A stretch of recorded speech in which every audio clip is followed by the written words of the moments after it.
أشهد أن لا إله إلا الله وحده لا شريك له وأشهد أن محمدا عبده ورسوله أما بعد فأعوذ بالله من الشيطان الرجيم بسم الله الرحمن الرحيم. The topic of today's khutbah is, does Allah ever misguide people or mislead them? قال الله تعالى في القرآن الحكيم بسم الله الرحمن الرحيم أم يقولون افتراه بل هو الحق من ربك لتنذر قوما ما أتاهم من نذير من قبلك لعلهم يهتدون. قال الله تعالى في القرآن الحكيم بسم الله الرحمن الرحيم إن يتبعون إلا الظن وما تهوى الأنفس ولقد جاءهم من ربهم الهدى صدق الله العظيم. The first verse which I recited translates as follows: or do they say he has forged it? In other words, they say that the Holy Prophet has forged the Holy Quran. It's not a revelation. And the answer is given here that no, it is the truth from your Lord that you, that is to say the Holy Prophet, may warn a people to whom no warner has come before you, that they may be guided. Chapter 32, verse 3. And the second verse translates as follows: they only follow conjecture and their own desires of their souls, and certainly the guidance has come to them from their Lord. Chapter 53, verse 23. In both these verses, it is stated in connection with the unbelievers to whom the Holy Prophet was preaching. It is stated that the revelation which came to him was for the purpose of guiding them. In another verse, it says that the Quran came to them, to the Arab opponents of the Holy Prophet, so that they would not present an excuse or a complaint that revelation from God had only gone to other nations such as Jews and Christians and had not come to them, and this was why they were not guided to the right path. So it says in the Holy Quran, removing their excuse, so indeed clear proof has come to you from your Lord, and guidance and mercy. Who is then more unjust than he who rejects Allah's messages and turns away from them? Chapter 6, verse 157.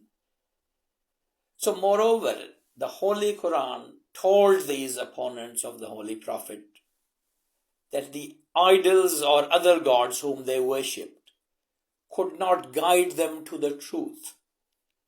But instead, it says in this verse, which I now quote, Allah guides to the truth. Is he then who guides to the truth more worthy to be followed, or is it the one who cannot find the way unless he is guided? Chapter 10, verse 35. So it is quite clear that Allah guides human beings, and this was the reason why he sent the Quran. And it came among a nation who had never received revelation from God before. But on the other hand, we find verses in the Holy Quran which contain words which are often translated in this kind of way. They are translated as, Allah misguides whom he pleases and guides whom he pleases. And many translations have, Allah leads astray, Allah leads into error, Allah misleads whoever he wants to. Now, Maulana Muhammad Ali has discussed at length the words of the Quran that have made many translators translate them as Allah misguiding or misleading people. The Maulana has explained this point briefly in his footnotes in his translation of the Quran, and in more detail in his book, The Religion of Islam, in the chapter on Taqdeer or predestination.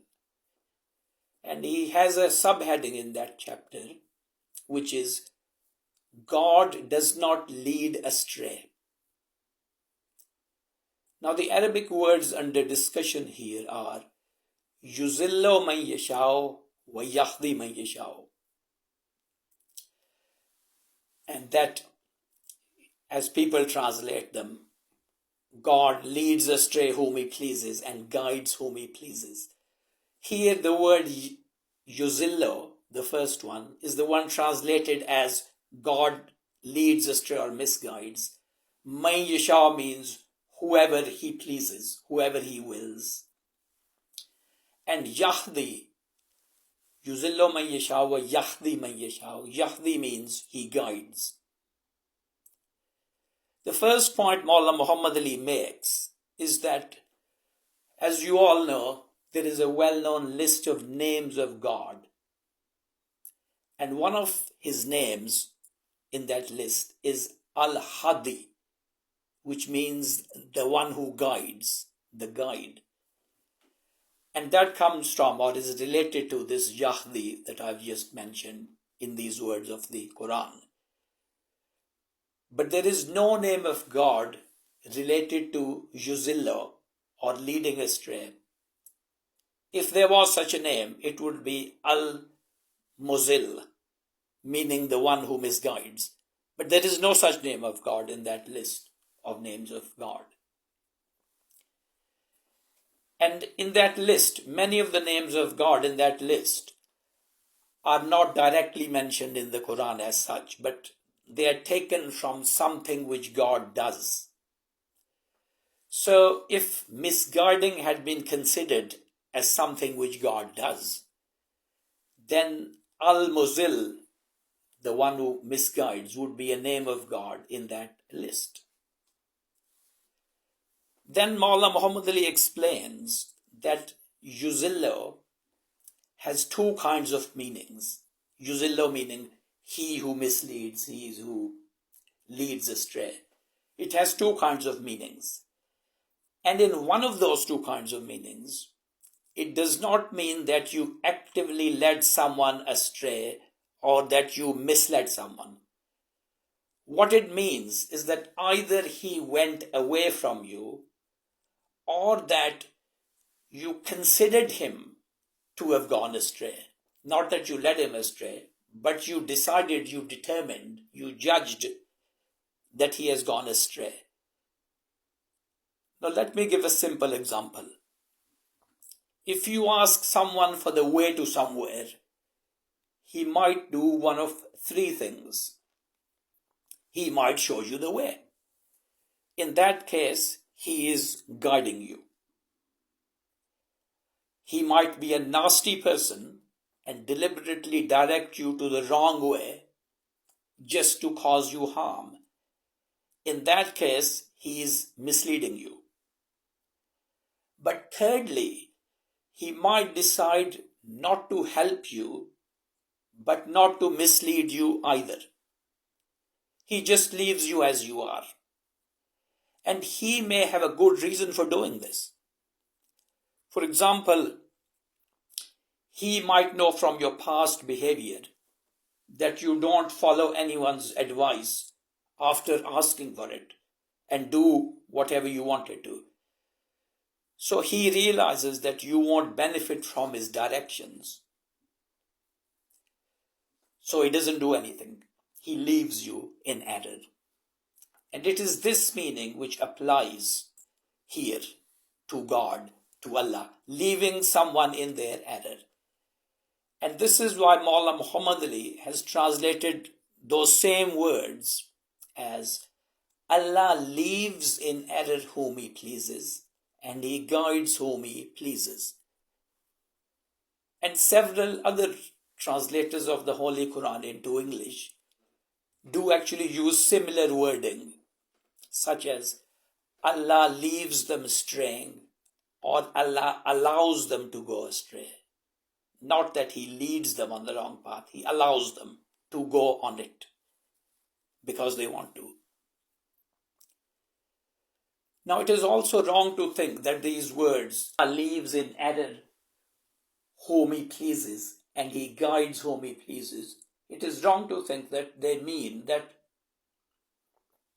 Allah does this for no reason, just because He wants to. And it has nothing to do with what these two groups of people themselves do. The Holy Quran clarifies elsewhere that it is what people do which determines whether Allah leaves them in error or guides them. The Holy Quran says quite early on in Surah Baqarah, and He leaves in error by it means by whatever Allah says. He leaves in error by it only the transgressors who break the covenant of Allah after its confirmation and cut apart what Allah has ordered to be joined and make mischief in the land. Verse 26 of chapter 2. So these are people who commit misdeeds and disregard the rights of others. Where this verse says that they cut apart what Allah has ordered to be joined, this means disregarding the rights of others. It's a figure of speech. And where this says that those people break the covenant of Allah after its confirmation, that means that while Allah has put goodness into the heart and nature of every human being, these people go against that good human nature. So they break this covenant of Allah. And in another verse, the Holy Quran says, Allah leaves the wrongdoers in error. Chapter 14, verse 27. So because of their own wrongful actions, Allah deprives them of His guidance. At yet another place, the Holy Quran says, thus does Allah leave in error the person who exceeds all bounds and is a doubter, one who doubts. Chapter 40, verse 34. And by a doubter, here it means someone who entertains unreasonable doubts against the teachings of God. Then there are also repeated statements in the Holy Quran that Allah does not guide the unjust people, the zalimeen, and Allah does not guide that person who is a liar and ungrateful. That is chapter 39, verse 3. And the same rule applies to being guided, the rule which applied to those who go astray. The same rule applies to being guided. A person has to do something in order to be guided to the right path. Even though Allah says, Allah guides whom He pleases, but a person has to do something. And so the Holy Quran says, for example, Allah guides to Himself those who turn to Him. And again it says, and those who strive for us is Allah speaking here, and those people who strive hard for us, and the word here is from jihad, those who strive hard for us, we shall certainly guide them in our ways, in our path, and Allah is surely with the doers of good. Chapter 29, verse 69. There are some verses in Surah Yasin which help us to resolve the question, does Allah ever misguide or mislead people? Does Allah ever lead people to the wrong path deliberately? Those verses tell us that Allah will say to the guilty people on the day of judgment, did I not direct you, O children of Adam, did I not direct you not to serve the devil? Surely he is your open enemy, and that you should serve me. This is the right way. Haza siratum mustaqim. This is the right way. And certainly the devil led astray numerous people from among you. Could you not then understand? So this is chapter 36, verses 60 to 62.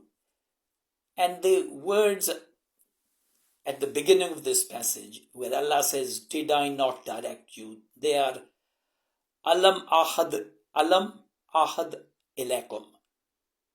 And they can also be translated as, did I not make a pact with you? Did I not commit you not to serve or worship the devil, and to serve and worship me? So this pact and commitment mentioned here between Allah and people, who broke that pact? Was it Allah or was it human beings?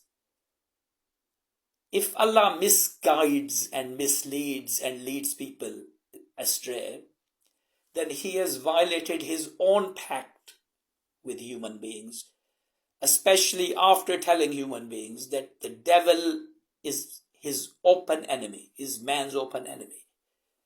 After doing all that, telling them that, Allah led some human beings to follow the path of the devil. So that can't happen.